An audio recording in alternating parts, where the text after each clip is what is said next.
देखिए, आपने तेजस की बात करी है। मैं इस रेलवे का जो प्राइवेटाइजेशन है, मैं तेजस से ही इसकी बात शुरू करता हूं, तो आपको चीजें क्लियर हो जाएंगी, क्योंकि लोगों तक ये इंफॉर्मेशन पहुंचाई नहीं जाती हैं, रोकी जाती हैं, ताकि लोगों को सच्चाई ना पता लग सके।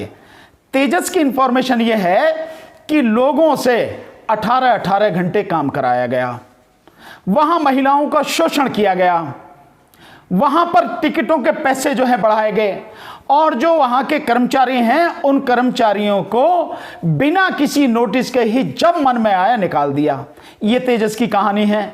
और ये मैं नहीं कह रहा हूं, ये जो रेलवे के लोग हैं आप उनसे पूछें, पता लग जाएगी। रेलवे के जो रिटायर्ड लोग हैं, वर्तमान में जो काम कर रहे हैं, वो सब आपको तेजस की कहानी बता देंगे। तो तेजस का जो अनुभव है वो अनुभव बहुत ही कड़वा है, बड़ा कठिन है, बहुत ही दुखदाई है।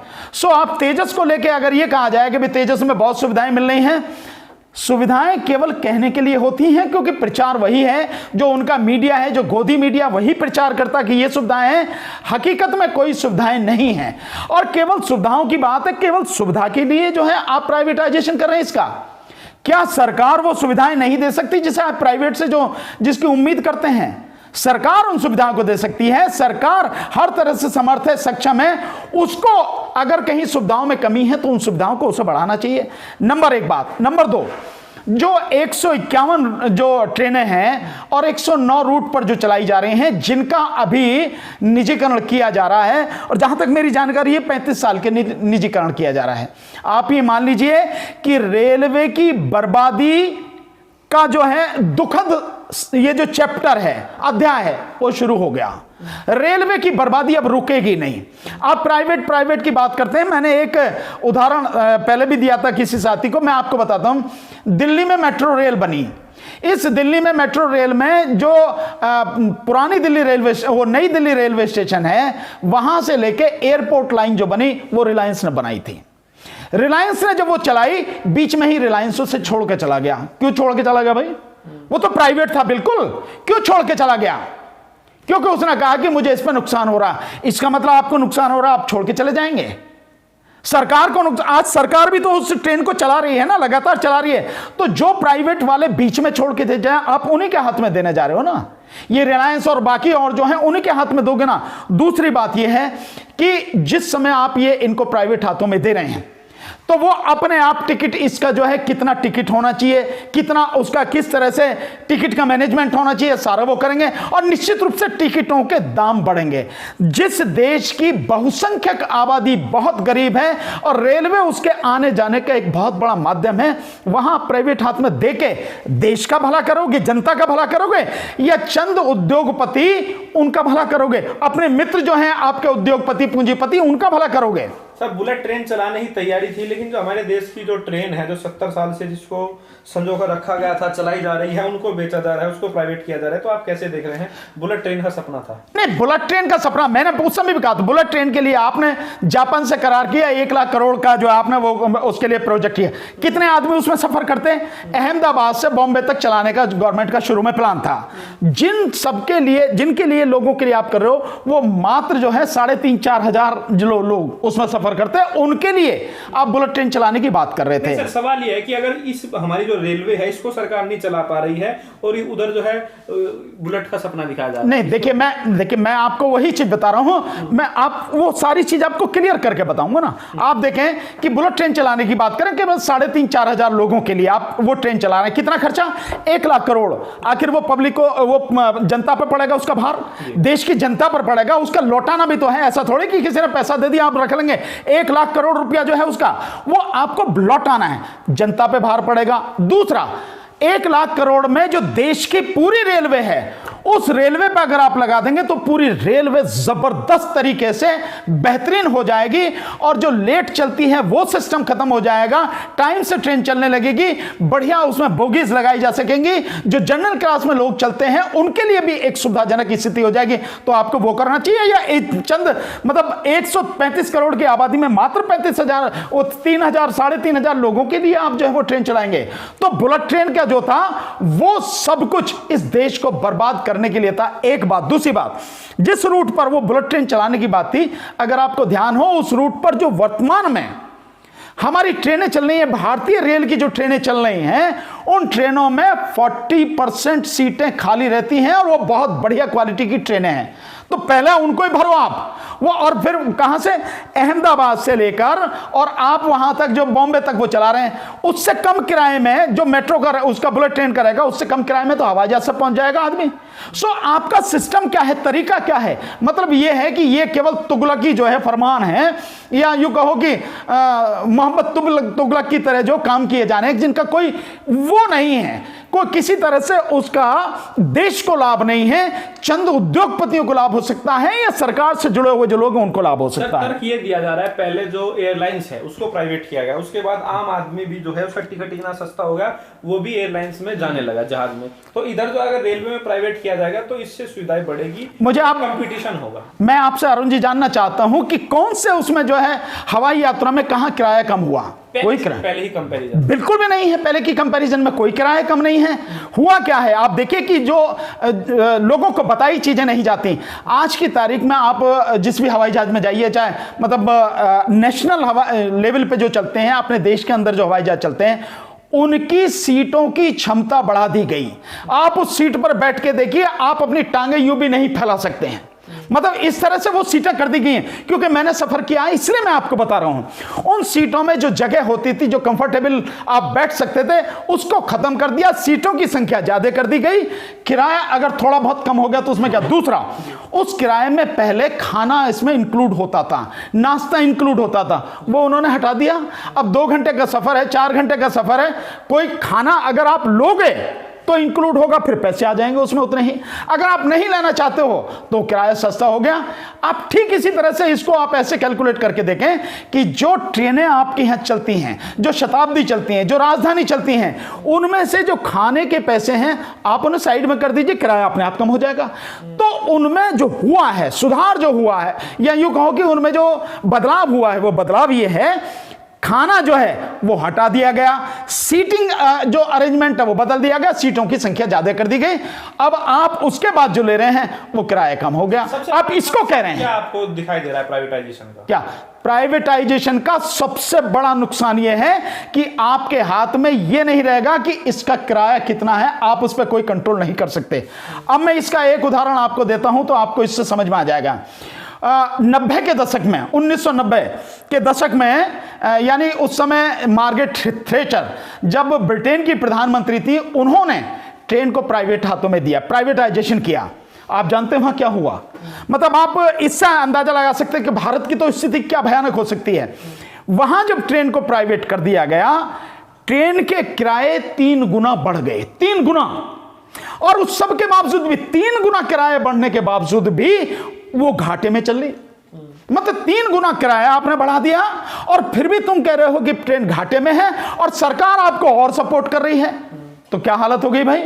तो ये तो ब्रिटेन का है। मैं निश्चित रूप से कह सकता हूं कि वहां के लोगों का कुछ तो मॉरल होगा जो अपने देश के लिए काम करते हैं।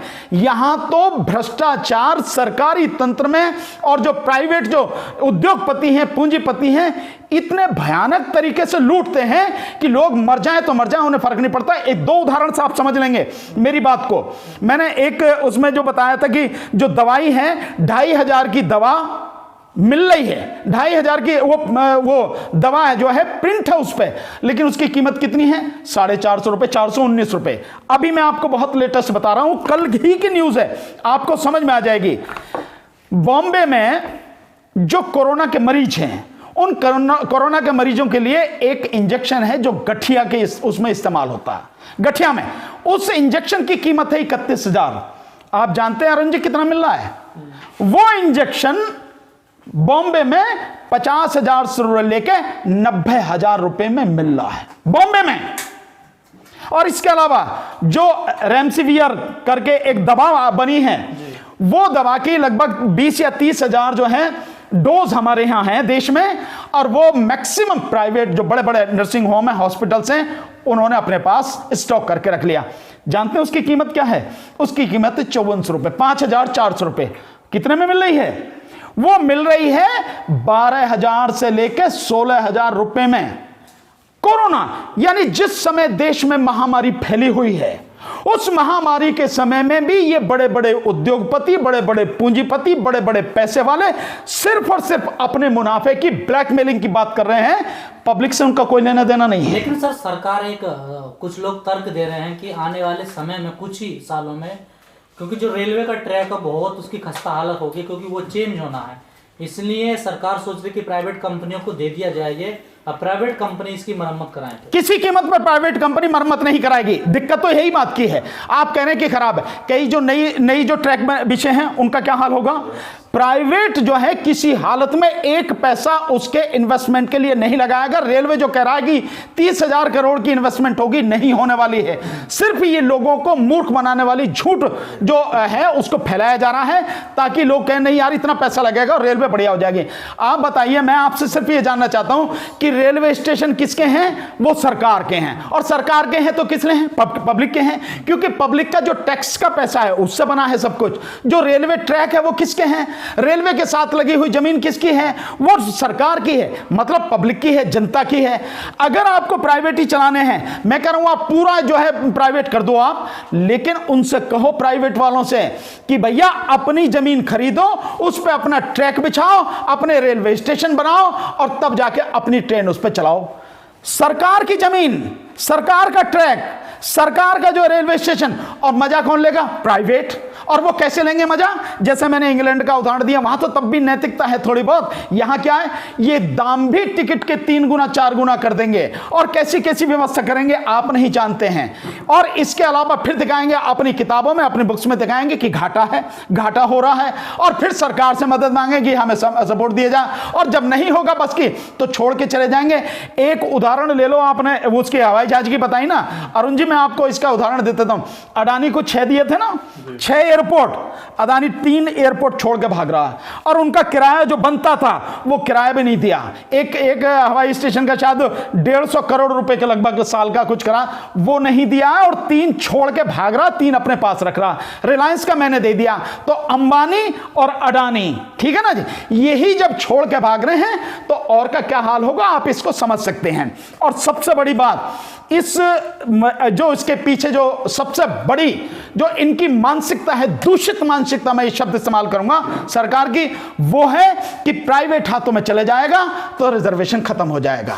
और रिजर्वेशन खत्म का मतलब यह है कि सीधे सीधे SC ST और OBC इनके सर पे कुल्हाड़ी मारना, पैरों में भी कुल्हाड़ी नहीं, इनके सर पे कुल्हाड़ी, इनकी पीठ में, पेट में, हर जगह इनके कुल्हाड़ी मार के इनको खत्म करना है। ये है इसका मकसद, जिसलिए ये प्राइवेटाइजेशन हर जगह किया जा रहा है। और आप देखिए आज की तारीख में 13 लाख नौकरियां हैं, रेलवे में 13 लाख नौकरियां हैं। ये नौकरियां खत्म हो जाएंगी, आप उस स्थिति में देश आ जाएगा कि लोगों के पास पहले ही रोजगार नहीं है, ये और बेरोजगारी बढ़ जाएगी। तो इससे फायदा 1 पैसे का नहीं होगा, नुकसान ही होगा। इसलिए प्राइवेटाइजेशन हर कीमत पर, केवल रेलवे में नहीं, हर जगह प्राइवेटाइजेशन बंद होना चाहिए। और ये कुछ ऐसी चीजें हैं जिनको सरकार को अपने हाथ में लेना चाहिए। और ये मैं नहीं कह रहा हूं, ये रेलवे में जो लोग हैं वो सब लोग भी इस बात को कह रहे हैं कि सरकार को सुधार करना चाहिए, सुविधाएं बढ़ानी चाहिए, ना कि इसको प्राइवेट हाथों में देना चाहिए। सरकार क्या करना चाहिए अगर सब कुछ प्राइवेट लोग करेंगे? बहुत मैं तो सिंपल कह रहा हूं, सरकार कुछ भी नहीं करना चाहती, फिर सरकार की जरूरत क्या है? तो मैं तो कह रहा हूं ना, प्रधानमंत्री जी इस्तीफा दें और जिस झोले की बात करें वो झोला दें, क्योंकि चौराहे पे तो आ नहीं सकते। नोटबंदी वाला चौराहे तो अभी तुम प्रधानमंत्री का इंतजार कर रहा, उस पर तो आ नहीं सकते, वो डर लगता है उनको, और झूठ और गुमराह करने की उनकी पुरानी आदत है। तो वो अपना झोला लें और भैया यहां से जाएं, क्योंकि भैया जब मैं सब कुछ मैंने प्राइवेट हाथों में दे दिया, इसीलिए आया था प्राइवेट हाथों में देने के लिए, अब सरकार के पास कुछ करने को है नहीं, तो भैया मैं प्रधानमंत्री रह के क्या करूंगा, खत्म करो कहानी। तो क्या सर ये भी अंधेरे का फैसला, नोटबंदी, GST और लॉकडाउन की तरह? नहीं, देखिए ये बहुत सोच समझ के लिया गया फैसला है, लेकिन सोच समझ किस हालत में है? वो इस हालत में है, आप इसको समझिए, जो बेसिक चीज है वो है शेड्यूल कास्ट, शेड्यूल ट्राइब्स और जो अदर बैकवर्ड क्लासेस हैं, इनको पूरी तरह से बेकार कर दो।